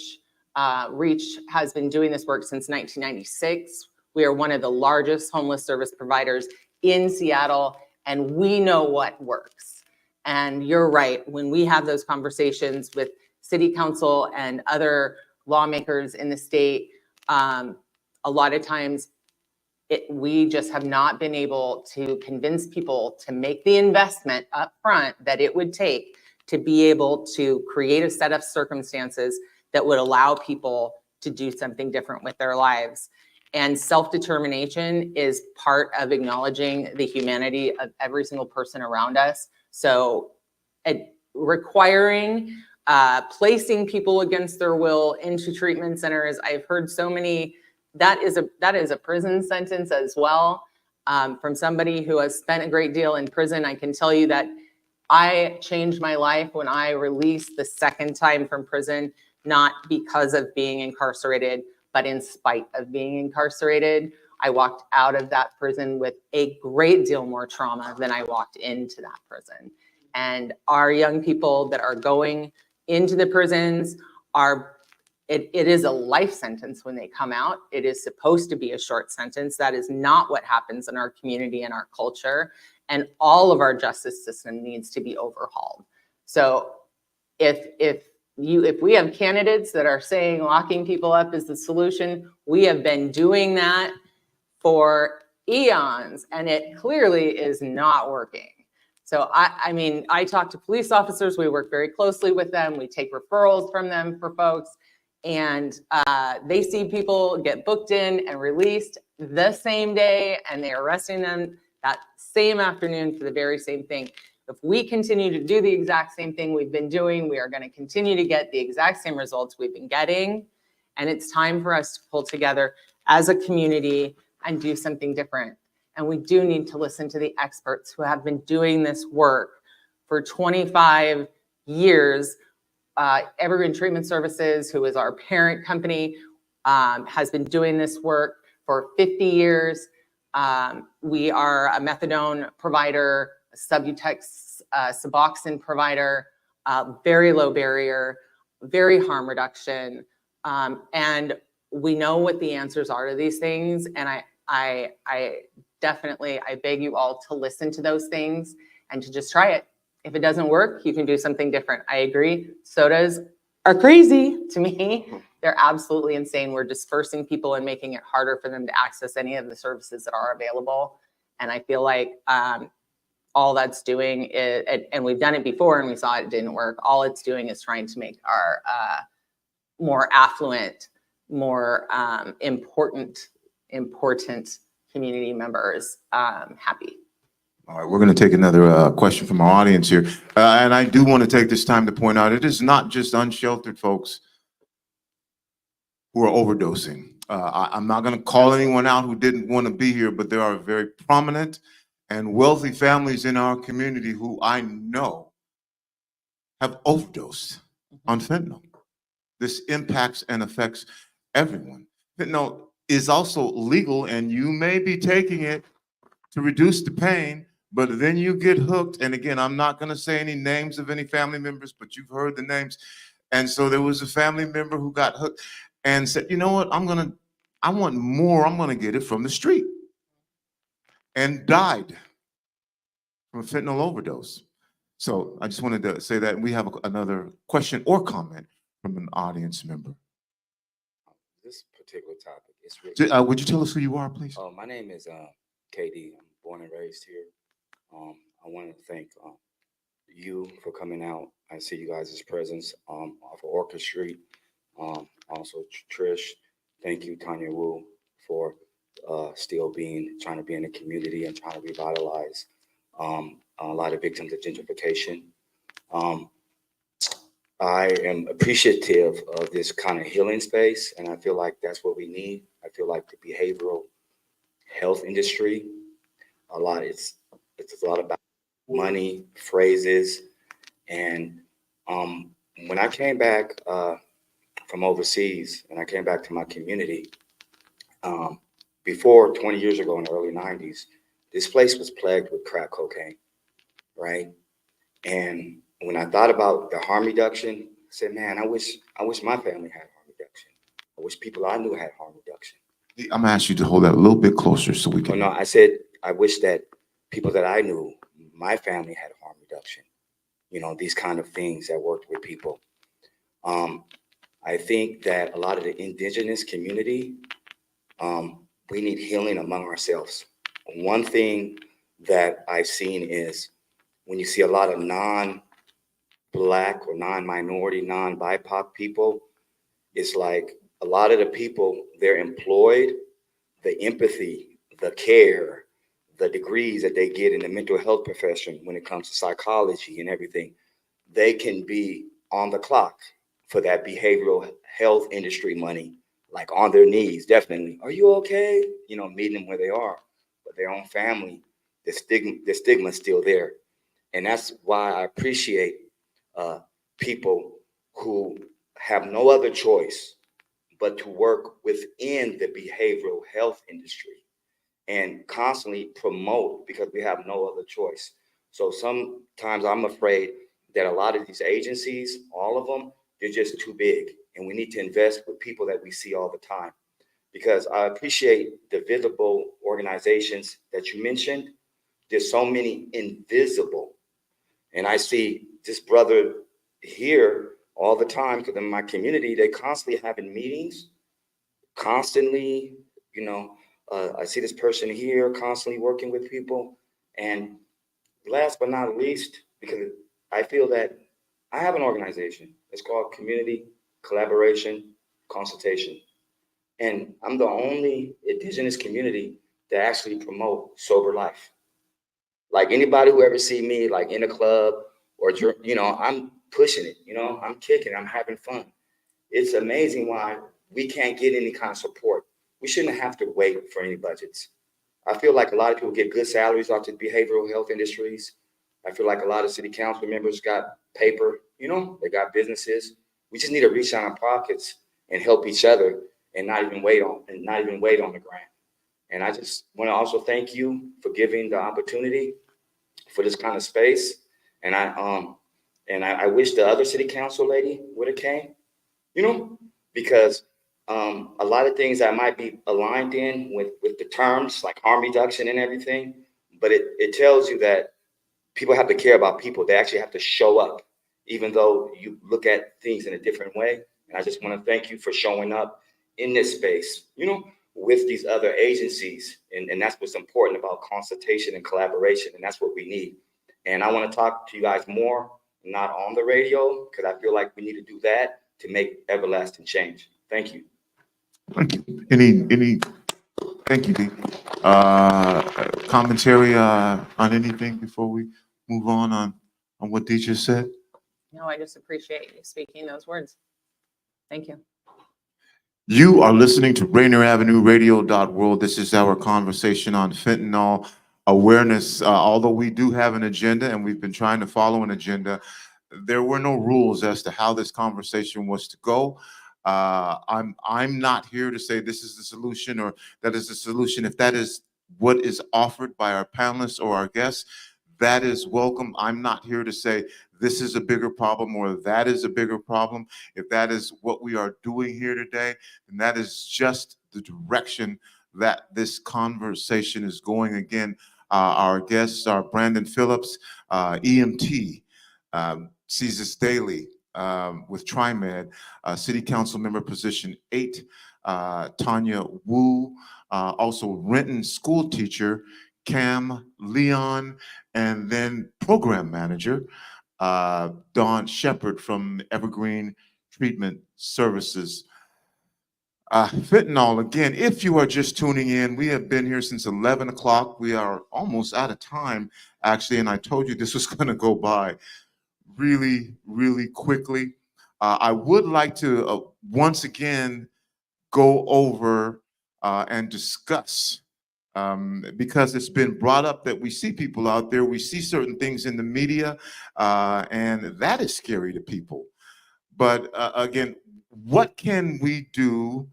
What should we do, in your opinions, as a community, to make this less of a stigma? I know that there have been conversations, and maybe you talk about this, about having businesses in Columbia City have Narcan available. What do you say to someone who says, well, wait a minute, this person is bent over? And I'm just saying what people are talking about when they look like zombies.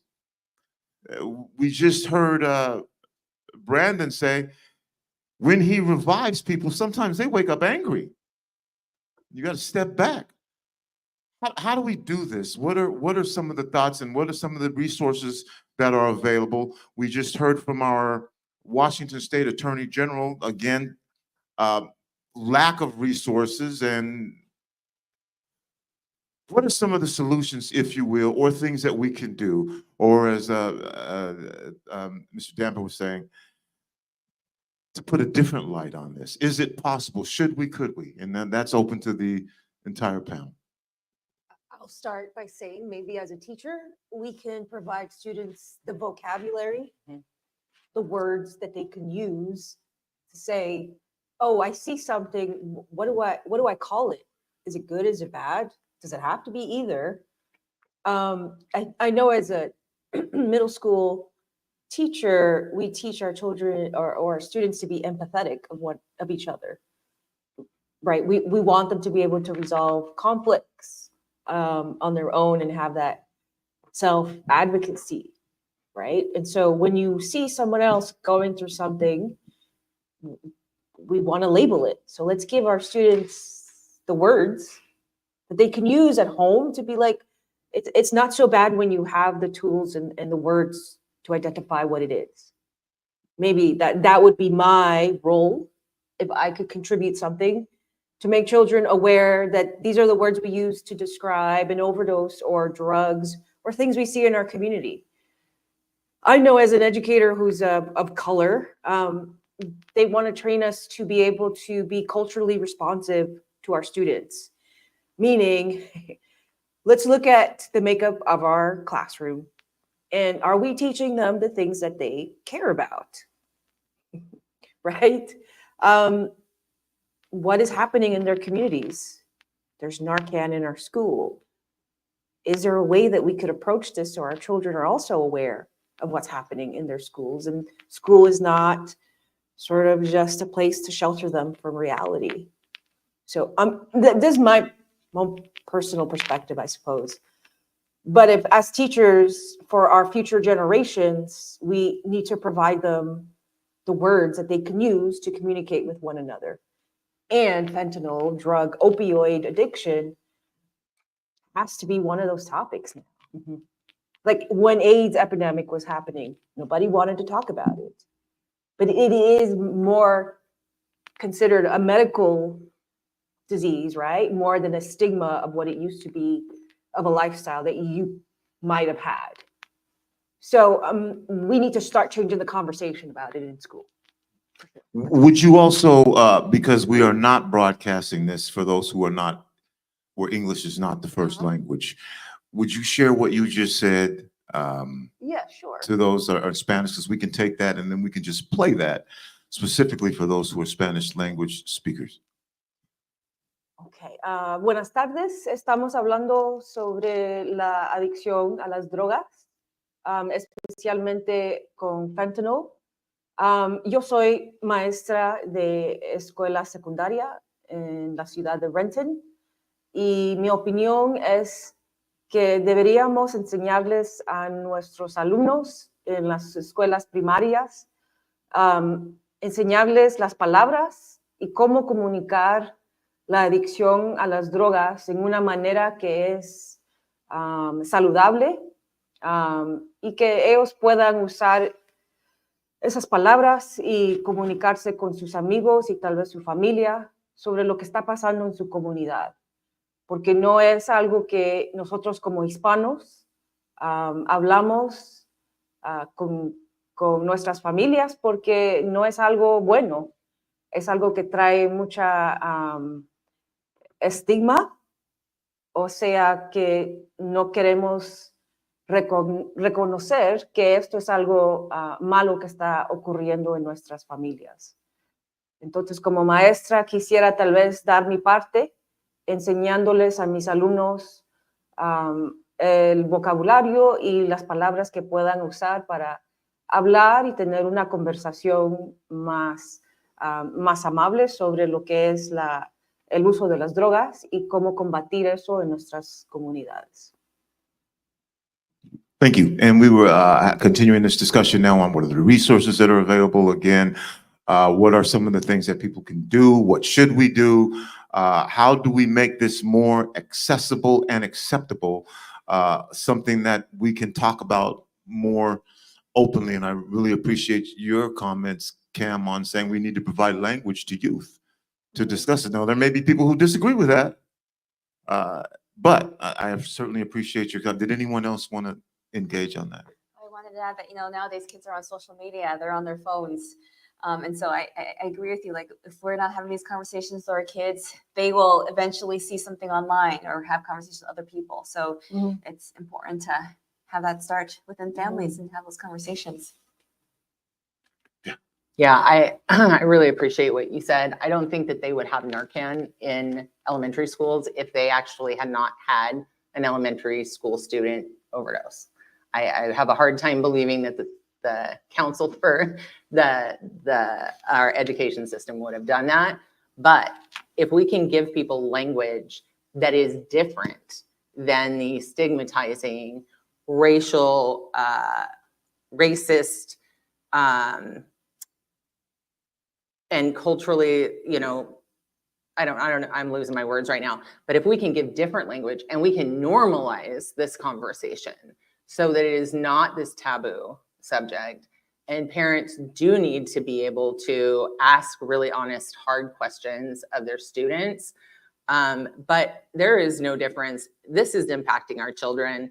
It is impacting our schools in every way. There is no reason why you would be talking about gun violence and not talking about fentanyl. We used to have DARE in schools, like what is it that makes fentanyl so prohibitive that we aren't talking about it?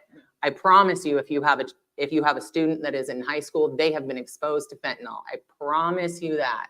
They have either done it, been offered it, seen it, know someone who's done it. They likely have known someone who's overdosed from it. There is a very large chance, if they're in middle school, that they have been exposed in a similar fashion. I'm not going to speak to elementary school, but given the way that things have, accelerated for our young folks, there's a good possibility. And if they haven't yet, then better to preemptively have those discussions so they know when they're offered something like that, what it is that they're making a decision about. If it is something completely, like, we haven't explained to them the very severe potential consequences of this, like, they have nothing to go on except the person who offered it to them saying, hey, this is cool. It's a pill. What's the big deal?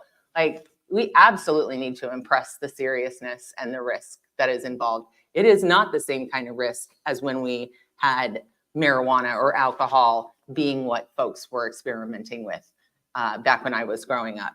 It is definitely not the same risk. And the risk right now is one time and done. So yeah, I would say normalizing that stuff 100%. The program that I work for as a resource in this community, we are LEAD stands for Law Enforcement Assisted Diversion. And of the folks that I know who have succeeded and done very well in our program, not a single one of them has not remembered the name of the officer who made that referral for them, because it changed their life. All right. I told you this was going to go by very quickly. And so I'm going to give each of you about 1 minute. And I've tried to give you the opportunity to speak and share as you get without talking in sound bites, but we're almost out of time here. And so right now what I'm doing is I'm stalling to give you time to think about how you're going to summarize what your final thoughts are. in 1 minute. What is fentanyl? Fentanyl is an opioid. Opioids are drugs that act on the opioid receptors in the brain. They include both natural and synthetic drugs that are derived from or related to the opium poppy. Fentanyl is prescribed for chronic pain, severe cancer pain, nerve damage, back injury, major trauma, and surgery. It's about 80 to 100 times stronger than morphine. Fentanyl is available in many forms. Pharmaceutical fentanyl is used for managing acute or chronic pain. It can come in patches, lollipops, can be administered by injection. Illicit fentanyl can be manufactured for use in the illegal drug market. Some of the names for fentanyl, if you're unfamiliar: Goodfella, Jackpot, Murder 8, TNT, Tango and Cash. This has been a conversation I think that should happen more often. I don't know if we even touched the tip of the iceberg on the ways that fentanyl is impacting our communities.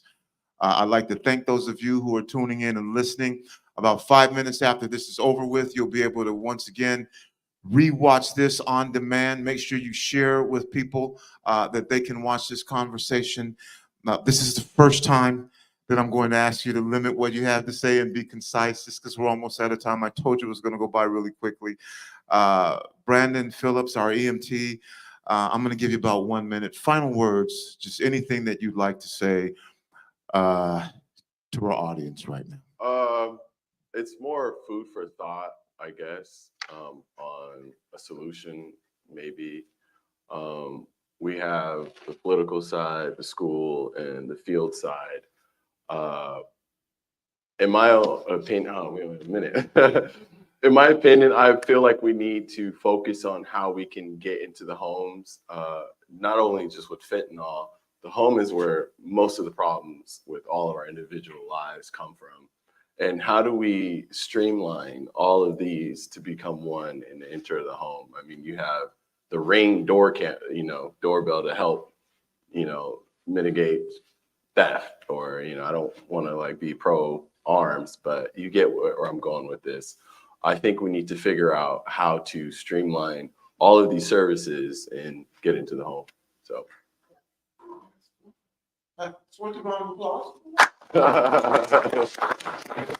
And Seattle City Council member, position 8, Tanya Wu. Tanya. I think the one message I wanted is that it all starts with us, and we could all do something, whether it's about relationships, making that connection with not only our young people, our families, our friends, but also with our unhoused neighbors, and making sure that we built that trust. So, whenever it's always consent-based. If they need resources or help, that when they're ready, they can come to you and you're ready to connect. I think sometimes the biggest barrier is that people don't know what to do. They don't know what to say, or they don't know how to check if someone's okay. And there's just that fear of not knowing. And I think you just gotta say hi and make the eye contact and build that relationship, whether you know somebody or not know somebody well. And we could all contribute to help the situation, and we could all contribute to get out of it, which is, teaching ourselves how to administer Narcan. If we see somebody, are you okay? Do you need some help? There's someone I could reach out and help you connect with. And so I think we all have a part to play, and we all can definitely do something. And it's all about how do we build community and help one another. Thank you. And Cam Leon, Rent School District. Oh, okay. So what I'm going to take away from this is what's something actionable that I could do. And I know I can only do like an iota of something, but if all of us put in a little bit of something, for instance, maybe I just am going to educate myself more on more of drug overdose and how it's related to school, and what is it that I could promote, even if it's just in my classroom. If I could educate some students on something that may help them, I think it's a small win.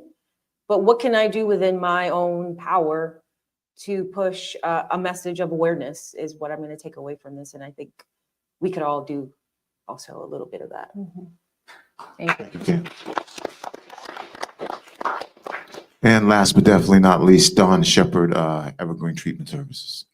Thank you, Tony. I would offer that for folks who are afraid to approach people on the street and tap them on the shoulder, it's not normal for us to just go ahead and touch people we don't know. It is very unlikely that anyone who asks you if you are okay is going to respond in a violent way towards you. I mean, it's just not a normal response when somebody says, "Are you okay?" to them. So please, please don't be afraid to try to save someone's life if you have any question about whether or not they're okay. I would say the single biggest takeaway I hope for everyone to know is that it is not enough for us to contact the mayor or the city council and say, solve this problem. It requires our community members knowing enough, self-educating themselves on what is happening and what works and what doesn't, to be able to contact their city council and the mayor's office and tell them how to fix this problem.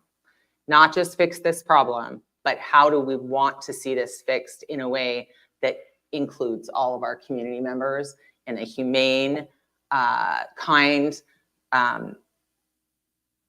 non-money driven way. Like, please, please, if you have questions, contact the people who know the answers. Those are going to be the people who work with in treatment centers, in the jail systems. Even we have providers that have enough experience to be able to say, hey, this is what does work and this is what doesn't work.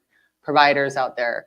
But like you said, it's not just folks who are living homeless, but please ask if you don't know before just saying fix this problem, because what we are seeing as fixes right now, it's not enough. It's not enough of an investment. And I deeply appreciate the partnership that our agency, that REACH, has with the city council. Very grateful for the work that you all have done and the investments you've made, and also want to say it's not enough. We need to invest more in our housing, and we need to invest more in our community service agencies, and we need to invest less in our police officers. All right. Thank you. Thank you to our panel. Big round of applause for all of our panelists. Brandon Phiiliips, City Council Member Tanya Wu, Cam Leon, and Dawn Shepard. Thank you to those of you who took the time to come down here today and be part of our live audience. Thanks to you who are watching online, listening on our streaming services as well. We appreciate you taking the time to be involved and engaged in this particular conversation. Just really quickly, I do want to mention as well that on Tuesday, January 5th at 6 o'clock, we will be broadcasting from Rainier Avenue Radio, our election special. We'll be sharing information, giving you perspective from our radio station on the elections and what's going on and who's winning or who's gonna win. And that'll be hosted by Juan Cotto. So tune in for that.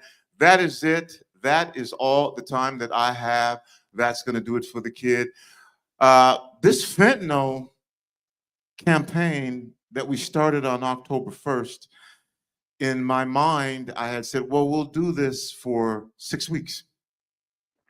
Clearly, this is something that's ongoing and will continue to go on. So we'll figure out how to continue to incorporate this into our programming, and we'll need the support of community members and the support of y'all to be able to continue to bring these messages out to our community. That's it. It's me, your host, Tony B, saying, remember, whether you believe you can or whether you believe you cannot, you are probably right. I'm out.